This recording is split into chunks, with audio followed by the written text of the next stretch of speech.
Entonces, quisiera discutir con ustedes un trabajo de Anthony J. Naro, cuyo título he puesto en el pizarrón, y que es uno de los primeros y de los mejores trabajos que se han hecho sobre cambio sintáctico y sobre variación sintáctica.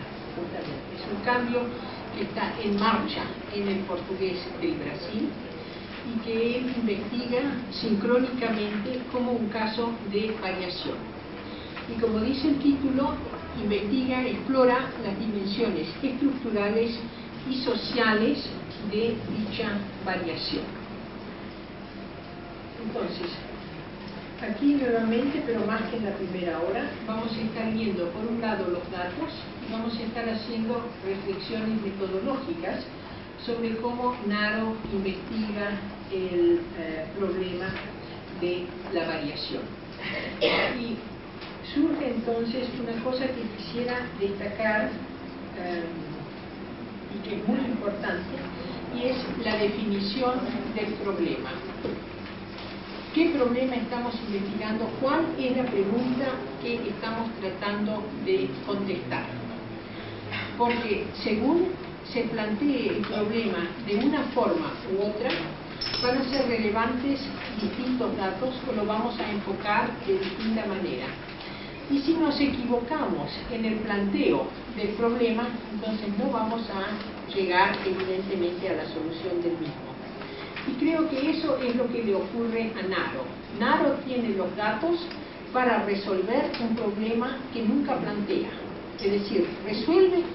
Sí. Tiene datos maravillosos, ¿okay? Y ha resuelto un problema, pero no sabe cuál es el problema que ha resuelto. ¿Okay? Pero si nosotros miramos los datos y lo pensamos un poquito, nos damos cuenta que tiene datos espléndidos, tiene el análisis correcto, tiene todas las intuiciones mejores del mundo, sabe qué es lo que está pasando, pero porque lo ha enfocado desde el principio de manera errada, tiene la solución en la mano y se le cae de entre las manos y le sale menos bien de lo que le debería salir, cosa muy triste. ¿Y por qué le pasa esta cosa terrible al señor Naro? Porque tiene la cabeza llena de preconcepciones y de nociones sobre cómo deberían ser las cosas en vez de pensar libremente. Este trabajo de Naro, como doble ejemplo, como ejemplo de cómo sí se debe trabajar, porque es un señor con intuiciones muy finas, muy correctas, espléndidos datos, y como no se debe trabajar porque no está haciendo las preguntas que corresponden. ¿Sí? Entonces, empezamos por la definición del problema que hace Naro. Naro lo plantea como lo leo aquí, su definición. El objetivo de este artículo es presentar un estudio cuantitativo detallado de un caso específico de cambio sintáctico en marcha, la pérdida de la concordancia entre sujeto y verbo en la tercera persona. ¿Okay?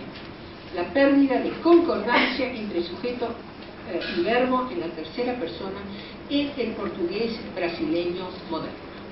Así que lo plantea específicamente en términos de pérdida de concordancia. ¿Por qué lo plantea de esta manera el señor? Porque él cree firmemente en la existencia de reglas. Y una de esas reglas dice que el verbo concuerda con el sujeto. ¿Okay? Se podría hacer una regla un poco más modesta que dijese el sujeto y el verbo concuerdan, o el verbo y el sujeto concuerdan. Y ustedes se dan cuenta que decir el sujeto y el verbo concuerdan entre ellos o entre sí es muy distinto de decir el verbo concuerda con el sujeto. ¿Okay?